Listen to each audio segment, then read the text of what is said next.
আসসালামু আলাইকুম। আজকে আমি বানাতে চলে এসেছি মাওয়ার ইলিশ ভর্তা। এত পরিমাণ মজা, তো দেখতে থাকুন কিভাবে বানাই আমি মাওয়ার ইলিশ ভর্তা। তো ফার্স্টে হলুদ মরিচ দিয়ে সুন্দর করে মাছটা মেখে নিব। মেখে সুন্দর মতো আমি তেলে ভাজবো। তার জন্য ফার্স্টে সরিষার তেল দিতে হবে। সরিষার তেল দিয়ে চারপাশে কড়াইতে বা তাওয়াতে যেটাতে ভাজেন না কেন সেটাতে সুন্দর মতো তেল দিয়ে দেন আমরা ইলিশ মাছটা দিয়ে দিব। সুন্দর করে ইলিশ মাছ সুন্দর লাল লাল করে ভাজবো কড়া কড়া করে।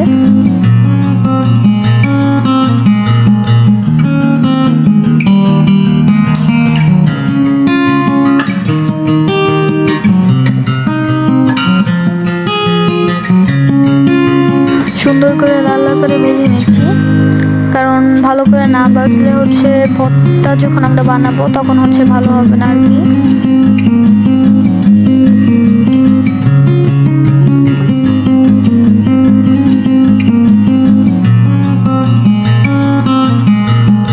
এবার নামিয়ে নিচ্ছি কেটে করে। এখন মরিচ বেছে নিব, শুকনো মরিচ ভালো করে ভাজতে হবে লাল লাল করে, যাতে কিনা না পুড়ে গেলে ভর্তার সাথে খেতে একদমই ভালো লাগবে না, আর ভর্তাটাও পুরো তিতা হয়ে যাবে। এখন মাছগুলো খুবই সুন্দর করে বেছে নিতে হবে, কাটা বেছে নিতে হবে, যাতে কিনা খাওয়ার সময় কাটা না বাজে গলায়। তার জন্য দেখতে থাকুন।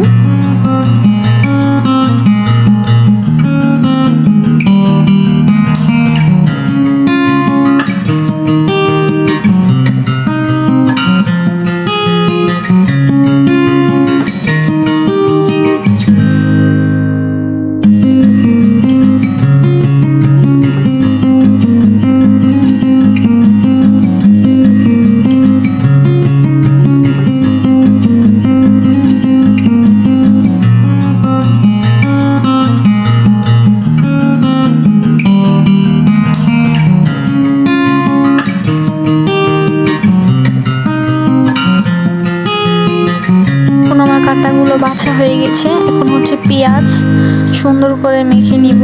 পেঁয়াজটা সবাই একটু চিকন চিকন করে কাটবে, আমার পেঁয়াজটা একটু মোটা হয়ে গিয়েছে, মোটা করে কেটে ফেলেছি। এখন শুকনো মরিচ ভেজে রেখেছিলাম সেটা সুন্দর করে মাখাবো, মাখিয়ে পেঁয়াজের সাথে মাখাবো ভালো করে, যাতে কিনা সুন্দর মিনিশ হয়ে যায়, খেতেও যেন দারুণ মজা লাগে। এবং সত্যি ভর্তাটা খুবই মজা হয়েছিল, তো দেখতে থাকুন।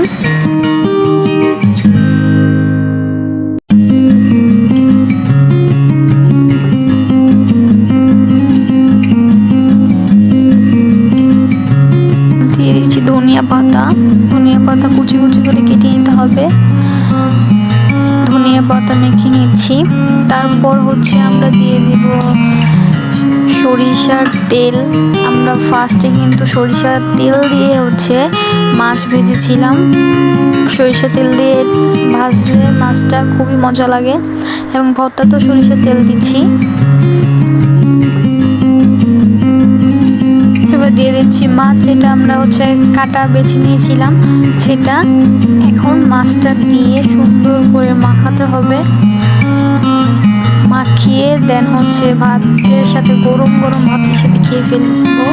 খুবই মজা লাগবে এটা খেতে, এবং পুরা মাওয়া স্টাইলের আমরা ভর্তাটা বানিয়েছি। তো আপনারাও ট্রাই করতে পারেন, ভালো লাগলে অবশ্যই জানাবেন আপনারা। আল্লাহ হাফেজ।